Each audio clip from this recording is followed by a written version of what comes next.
चिंपू उंदराचं मोठं स्वप्न. एका लहानशा घरात एक गोड उंदीर राहत होता. त्याचं नाव होतं चिंपू. चिंपू रोज घरात धावपळ करायचा, चीज चोरायचा, पण त्याचं मन मात्र काहीतरी मोठं करण्याचं स्वप्न पाहायचं.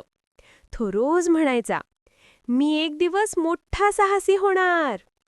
एके दिवशी चिंपूने ठरवलं, आज मी स्वयंपाकघराच्या पलीकडच्या मोठ्या बागेत जाईन. बागेत शिरताच त्याला एक मोठं फूल दिसलं. त्यावर बसलेली एक फुलपाखरू म्हणाली, हाय चिंपू, तू इतका लांब आला आहेस, खूप धाडस केलंस. चिंपू अभिमानाने म्हणाला, मी घाबरत नाही कुठल्याच गोष्टीला. तेवढ्यात झुडपातून एक मांजर बाहेर आली.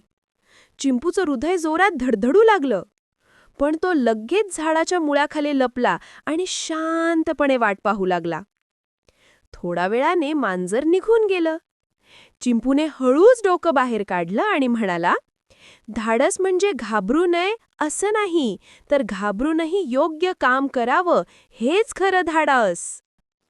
तो घरी परतला आणि सगळ्यांना आपली साहसकथा सांगितली. आई उंदरी म्हणाली, माझा चिंपू आता खरोखर मोठा झालाय. गोष्टीतून शिकवण. धाडस म्हणजे भीतीवर मात करणं. स्वतःवर विश्वास ठेवला की काहीही शक्य आहे.